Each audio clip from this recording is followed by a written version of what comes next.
Bonjour à tous, eh bien, on va essayer aujourd'hui de faire une jauge pour mesurer les tailles minimales des crustacés.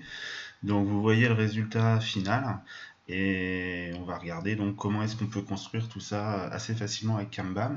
Puis après l'idée ce sera d'envoyer le G-code à la machine et puis de découper la plaque en plexiglas sur une épaisseur de 2 mm parce qu'il n'y a pas besoin de beaucoup plus. Donc je vais laisser ce dessin là pour plus tard. On va partir donc sur un nouveau dessin. Donc déjà je vais faire la largeur de la plaque. Donc moi j'étais parti sur 85 de haut et 200 de large. Alors le 200 de large ça s'explique parce que c'est aussi la taille du macro. Donc comme ça je pourrais aussi mesurer les macros sur la largeur totale de la plaque. Donc je sais que les étrilles c'est 65 mm.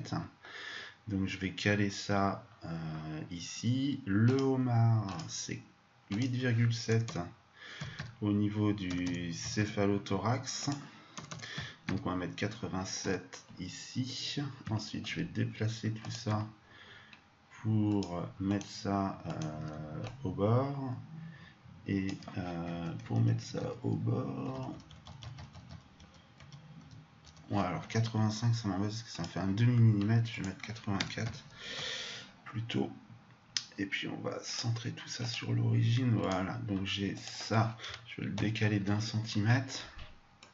Et puis celui-là pareil, je vais le mettre au coin et je vais le décaler d'1 centimètre. Donc pour décaler, en fait, vous pouvez sélectionner votre forme, appuyer sur Shift majuscule quoi, et ensuite les flèches de droite et gauche pour bouger d'1 millimètre, et si vous faites Shift Contrôle flèche, ça bouge de 10 mm à chaque fois, donc en fonction des flèches que vous faites.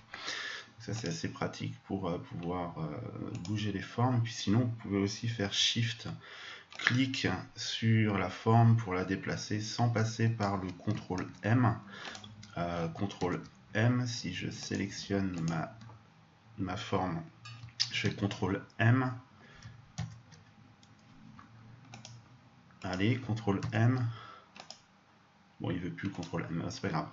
Donc je vais copier cette forme là, et puis je sais aussi que les araignées c'est 12 cm dans la hauteur. Oh pardon, j'ai fait une bêtise. 12 cm ça veut dire 120 mm. Et celle-là donc je vais la caler en bas.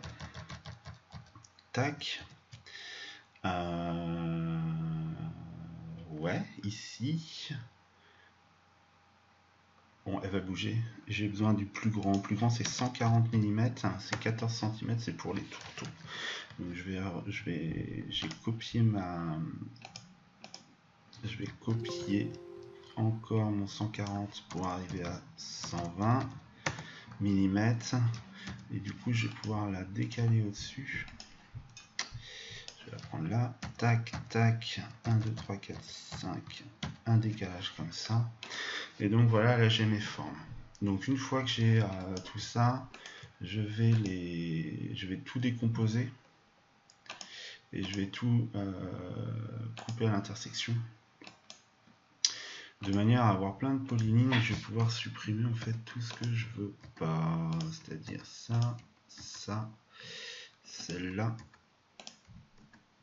tac, celle-là, pour avoir mes découpes. Donc là j'ai plein de polylignes de tous les sens, je vais joindre tout ça, CTRL J, je vais mettre une tolérance de 1 mm, et je vois que j'ai plus qu'une seule polyligne, donc ça c'est top pour pouvoir faire ma découpe après. Ensuite, il va falloir que je mette je vais mettre un petit trou de diamètre 8, ça va être bien assez.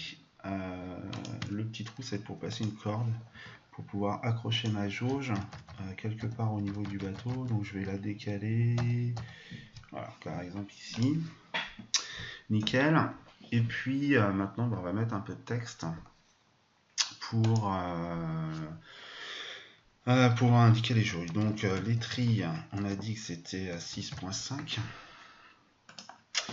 Du coup, je vais la mettre là. J'ai besoin du homard qui est à 8,7. j'ai besoin de l'araignée qui est 12 cm que je vais mettre quelque part par là, et j'ai besoin du tourteau, alors tourteau ou dormeur à 14 cm que je vais mettre ici aussi. Puis je vais mettre ma signature parce que j'aime bien ça. Hop, que je vais mettre quelque part par là. Youpi.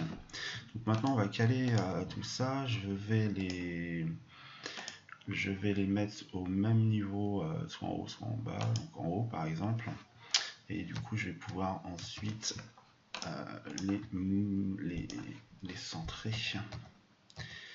Je vais les décaler un petit chouille, voilà, comme ça. Puis comme je peux plus centrer sur la polyligne, mais je vais me faire un petit rectangle comme ça, un peu bidon. Pareil ici, qui prend la même largeur. Du coup, je vais pouvoir faire un centrage vertical par rapport à la dernière sélection. Du coup, ça me centrait mon texte. Pareil pour celui-là. Je vais centrer en horizontal. Il faut que je sélectionne le deuxième. Autant pour moi. Donc par rapport à la dernière, donc d'abord le texte et ensuite le rectangle de cadrage, et puis ensuite je peux supprimer mes rectangles qui ne servent plus à rien pour l'instant. Ici en fait je vais le faire par rapport à cette zone là, et ici le tourteau je vais le faire par rapport à ce côté ici. Donc l'araignée par rapport à, alors déjà je vais centrer mes deux vers le bas, et puis je vais les déplacer même hauteur. J'ai combien ici? J'ai 1, 2, 3 cm, c'est bon. Et donc celui-là par rapport à ce rectangle là, par rapport à ce côté là, je vais tout aligner à gauche. Et donc celui-là par rapport à celui-là, je vais tout aligner à droite. Et puis du coup je peux enlever mes rectangles de construction. Youpi, donc c'est pas mal. Je vais faire la même chose avec mon BNCNC pour qu'il soit centré sur le bord. Donc je me fais mon rectangle de référence. Toujours le même principe. Tac. Je l'ai centré horizontalement. Et maintenant je vais le descendre un petit peu. Voilà, je vais le mettre ici, ça va être super. Donc voilà, là j'ai mon dessin. Et du coup, bah, je vais pouvoir... je vais enregistrer ça vite fait. Donc je vais l'appeler démo.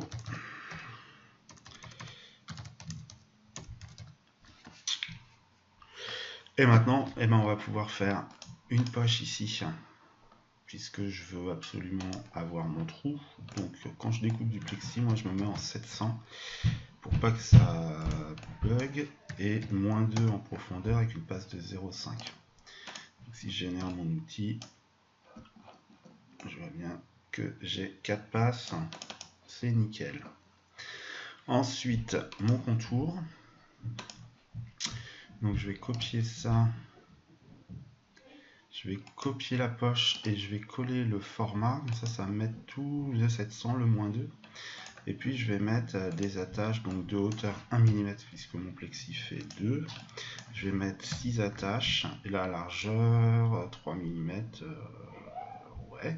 Et donc la méthode, on va mettre automatique pour que quand je fasse mon calcul de ma génération de parcours, voilà, il va me proposer en fait des positions d'accroche, d'attache. Et ensuite je vais pouvoir donc les mettre aux endroits qui m'intéressent, c'est-à-dire pas à l'intérieur, donc que sur les parties externes pour pouvoir les poncer plus facilement. Et du coup, bah, comme je les ai déplacés, il faut que je régénère mon parcours d'outils. Et donc là, je vois bien que j'ai mes attaches qui sont faites sur 1 mm de haut et 3 mm de large. Donc là, bah, voilà, la partie donc avec une fraise de... Moi j'ai un diamètre de 2 en une flûte, donc une spirale pour le plexi, ce qu'il y a de mieux pour faire du copeau. Et du coup, bah là je peux générer mon G-code que je vais appeler démo découpe. Et du coup, je vais pouvoir faire Donc là j'utilise VGrave pour utiliser une fraise en V, donc qui a un angle de 60, un diamètre d'outil de 2, le bout de 0 et le numéro d'outil, c'est pas le 2, c'est le 1 chez moi. Donc je vais repasser un 60, il faudrait que je le mette en automatique, vitesse d'avance 700. Et du coup je peux générer mon parcours d'outils pour aller voir ce que ça donne. Donc ce qu'on va voir, c'est que le VGrave en fait il va passer à l'intérieur des